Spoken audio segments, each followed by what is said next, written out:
Ang paso ng rosas. Noong unang panahon, sa isang malayong kaharian, nanganak ang isang reyna ng isang magandang babae. Inimbitahan niya ang kanyang matalik na kaibigan, ang magandang mahiwagang reyna ng kakahuyan at ang kanyang anak na lalaki para makita ang kanyang sanggol. Ngunit habang naglalakbay ang reyna ng kakahuyan, isang kapahamakan ang dumating. Sinundan ng masamang salamangkero ang reyna ng kakahuyan papunta sa kaharian.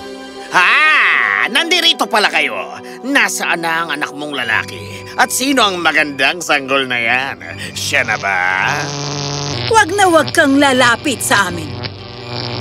Umalis na kayo, ngayon din.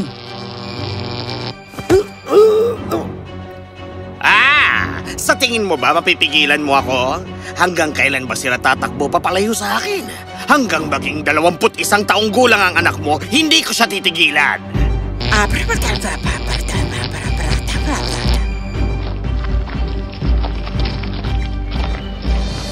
Maraming taon nang lumipas mula sa kanilang matinding labanan. Pumunta naman tayo sa kasunod na bahagi ng istorya sa isang maliit na nayon hindi malayo sa kaharian. May isang magbubukid kasama ang anak niyang si Stefan at anak na babaeng si Felicia. Mahirap lamang at walang-wala ang magbubukid. Nang mapagtanto niyang malapit na siyang pumanaw sa mundo, tinawag niya ang kanyang mga anak. Mahal ko ang mga anak. Sa buong buhay ko ay minahal ko kayo ng buong puso ko. Ang mga pag-aari ko lamang ang nakita ninyo. Ang inahin, 2 bangko, dayaming banig, paso ng rosas, at isang pilak ng singsing. Mahal kong anak na babae, ibibigay ko sa iyo ang paso ng rosas at ang pilak na singsing. At kay Stefan, sa iyo na ang lahat ng iba. Ama, hindi ko po kailangan ng kahit anong pag-aari. Ang gusto ko lamang po ay pagmamahal mo at basbas. Mahal kong anak na babae. Maraming bagay pa akong kailangang...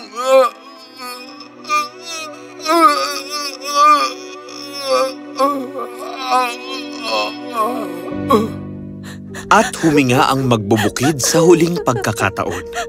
Kinuha ng lalaki ang 2 bangko at banig at inahin at ibinigay kay Felicia ang paso ng rosas at pilak na singsing.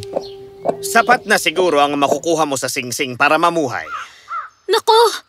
Hindi kapatid. Ibinigay ni Ama ang singsing na to sa akin. Ito na lang ang natitira mula sa kanya. Hindi ko to ipagpapalit. Ikaw ang bahala. Pero huwag kang aasa na bubuhayin pa kita, kapatid. Mula ngayon, kailangan mo nang buhayin ang sarili mo. Sa akin na at sa akin lang ang inahin, gulay mula sa hardin at lahat na, pati mga itlog ng inahin. Nalungkot si Felicia nang makita ang kasakiman ng kanyang kapatid. Naisip niyang di na niya mararamdaman muli ang kasiyahan at pagmamahal nang makita niya mga rosas sa paso na malapit nang mamatay sa uhaw. Mga mahal kong bulaklak, pakiramdam niyo rin bang walang nagmamahal sa inyo? Malungkot din ba kayo kagaya ko? Ngunit ang tamis pa rin ang amoy niyo. Ang pinakamabangong amoy sa buong mundo. Mahal na mahal ko kayo mga bulaklak at mamahalin ko kayo habang buhay. Mula ngayon, magiging magkaibigan tayo. At aalagaan ko kayo at babantayan ang buong buhay ko. Kailangan niyo ng tubig? Hintayin niyo ako at kukuha ako ng tubig sa bukal. Tumakbo si Felicia papunta sa bukal na nasa lumang mansyon malapit sa kakahuyan. Hindi pa niya nailalapag ang kanyang pitsel sa may bukal nang may marinig siyang musika at may nakitang kamangha-mangha.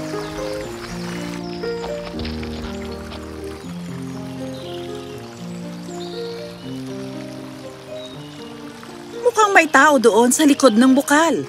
Kung sino man ang nariyan, pumarito ka. Wala kang dapat ikatakot. Kamahalan! Patawad po! Hindi ko po sinasadyang umaligid dito. Hindi ko po alam na may tao dito. Walang problema doon, Iha. Oh, napakarikit at napakaganda mo naman. Kumain ka na ba? Hindi pa po, kamahalan. Kung gayon, samahan mo ako kumain. Umupo ka sa tabi ko. Napakabuti niyo po, kamahalan. Hinainan mismo ng reyna ng kakahuyan si Felicia. Mas masarap ang pagkaing hinain sa kanya kaysa sa kahit na anong natikman ni Felicia. Nang matapos silang kumain, Maraming salamat po, kamahalan. Iilan lang po ang pag-aari ko pero meron po akong paso ng rosas na mahal ko na higit pa sa kahit ano sa mundo. Ang mga rosas na yun na may pinakamatamis na amoy sa lahat na amoy ko. Hayaan niyo pong irigalo ko ito bilang tanda ng pasasalamat ko. Wala kang kailangang ipagpasalamat sa akin, Iha. Pero kung ikagagalak mo ito, masaya kong tatanggapin ang regalo mong paso ng rosas. Maraming salamat. Kamahalan, kung makakapaghintay po kayo ng ilang sandali, uuwi po muna ako para kunin to. Sige, maghihintay ako. Hindi mo kailangang magmadali, Iha. Umuwi si Felicia para kunin ang kanyang paso ng rosas. Pero nang magpunta siya sa may bintana kung nasaan ang paso, repolyo lang ang nakita niya. Ninakaw ni Stefan ang kanyang paso ng rosas at pinalitan ito ng repolyo. Bumalik ng malungkot si Felicia sa reyna ng kakahuyan. Kamahalan, patawarin niyo po ako. Pero mukhang kinuha ng kapatid ko ang paso ng rosas. Pero sana tanggapin niyo po ito. Ito na lang ang meron ako. At gusto ko po itong ibigay sa inyo. Pero kung kukunin ko ito, wala nang matitirang kahit ano sa'yo. Kamahalan, sapat na po ang inyong pakikipagkaibigan. O sige, huwag ka na mag-alala, Iha. Mawawala rin ang lahat ng problema mo. Heto ang pitsel mo.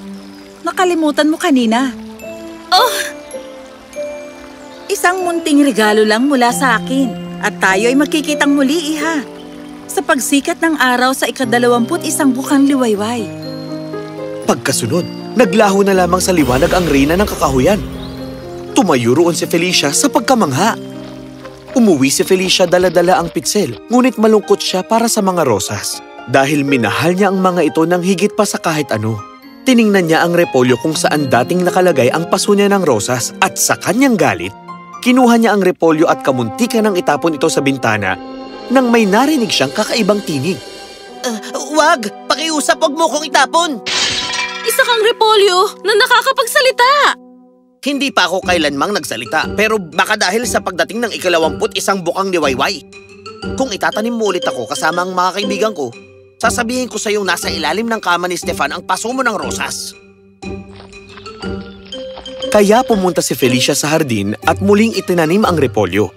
Tumakbo siya sa kwarto ng kapatid niya at nakita ang isang hukbo ng mga daga na sinusubukang kunin ng mga rosas. Natakot si Felicia. Ang tanging naisip niya para iligtas ang kanyang mga rosas ay kumuha ng tubig mula sa pitsyel dahil nagbaka sakali siyang may kapangyarihan ito. Oh, ang pinakamamahal ko mga rosas! Ligtas kayo! Alalang-alala talaga ako. Oh, talaga nga? Paano pa nga ba? Isa kang nagsasalitang inahin. Di ko alam kung paano, pero di naman ako nagsasalita dati. Baka sa pagdating ng ika-21 bukang liwayway. Pugok! Ano ba tong ika-21 bukang liwayway? Kasi walang sikreto na kaya kong itago. Kaya ginawa akong manok ng reyna ng kakahuyan. Kasi ako ang ina ni Stefan. Isang araw, may dumating na reyna mula sa malayong kaharian. Dala niya ang pinakamagandang sanggol na nakita ko sa aking buhay. At marami akong nakita dahil matagal na akong nurse. Pagod at may sakit na ang reyna. Pero nangako akong aalagaan ka na parang tunay na anak. At isang araw, dumating ang reyna ng kakahuyan. Dala ang paso ng rosas at singsing. At sinabi sa aking asawa na ibigay sa iyo ang mga ito paglaki mo. Isinama niya ang reyna at bago siya umalis, ginawa niya akong manok. Upang hindi ko mailantad ang sikreto hanggang sa huling gabi. Bago mag-ika-21 bukang liwayway. Yun lang ang lahat ng alam ko. Tingnan mo! Umaga na! Bugak! Nang makita ni Felicia ang reyna ng kakahuyan, tumakbo siya papunta sa hardin para batiin siya at naiwan ng mga rosas sa loob. Tumayo ang reyna sa harap niya nang nakangiti. Mahal kong Felicia. Narito na ang umagang ilang taon ko nang hinihintay. Mukhang marami nang sinabi sa'yo ang nurse. Ngunit hindi pa rin niya nasasabi ang lahat. Kamahalan, nasan po ang aking ina? Pwede po ba siyang makita? Ako pa mismo ang magdadala sa'yo sa kanya. Nasa ligtas siya na lugar. Ako ang kadahilanan, mahal ko, kung bakit sinalakay ka ng masamang salamangkero. Bilang reyna ng kakahuyan, kinailangan kong protektahan ang kalikasan mula sa balak ng salamangkerong kontrolin ito. Dahil hindi niya ako matalo-talo, mas pinili niyang tapusin ang pagkareyna ko sa pagkuha sa anak ko sapagkat hindi niya mamamana ang kapangyarihan ko hanggat di pa siya nagiging 21 taong gulang. Alam kong hindi titigil ang salamangkero sa paghahanap sa iyo at sa anak ko. Kung kaya't pinadala kita dito upang lumaki bilang isang ordinaryong babae, nang sa gayon hindi niya kayo makita. Bakit niya po ba ako gustong saktan, kamahalan? Dahil ikaw ang nakatakda na maging tunay na pag-ibig ng aking anak at poprotektahan siya ng pagmamahal mo. Nasaan na po bang anak niyo ngayon? Nandito ako, mahal ko. Ang pagmamahal mo ang nagprotekta sa kanya, iha. Pagmamahal? Pero ngayon ko lang siya nakilala. Oh, pero kilala mo na siya. Minahal mo siya higit pa sa kahit anong bagay sa mundo. Ang paso ng rosas. Ang paso ng rosas? Ginawa kong paso ng rosas ang anak ko para maging malapit siya sa'yo hanggang sa maging 21 na siya. Ngayon ay ang araw ng kanyang ika-21 taon. Ang bukang liwayway? At ang salamangkero? Anong nangyari sa kanila? Ang mga daga ang kanyang hukbo, pati na rin ang mga repolyo na ito. Ngayong 21 na ang anak ko at namana na niya ang lahat ng kapangyarihan ko, wala nang magagawa ang salamangkero. Lalong-lalo na kung lagi siyang pinoprotektahan ng pagmamahal mo. Poprotektahan siya, hindi ba? Pero mahal din ba niya ako? Mahal kita higit pa sa buhay ko, mahal ko. At sa bawat araw na lumilipas, lumalalim ang pag-ibig ko para sa'yo. Pumapayag ka bang tanggapin ako bilang asawa mo? Pumapayag ako. Ngayon, tapos na ang lahat ng iyong problema, iha.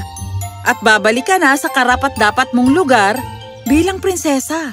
Dadalhin na kita sa iyong ina at magiging enggrande at maluwalhati ang pagdiriwang ng kasal niyo. Pero bago ang lahat, sabihin mo sa akin kung paano ko paparusahan ang malupit mong kapatid. Huwag po, kamahalan. Pinapatawad ko na po siya. Kinuha niya ang nag-iisang bagay na mahal mo at pinapatawad mo siya? Nagpapasalamat po ako at sobrang saya ko na gusto ko na rin maging masaya ang lahat.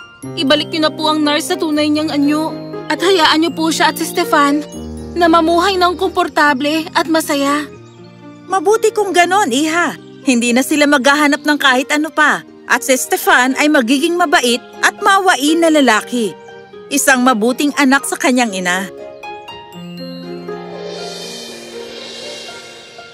Naging maayos din ang lahat. Kinasal si Prinsesa Felicia kay Prinsipe Rosas at namuhay sila ng maligaya magpakailan pa man.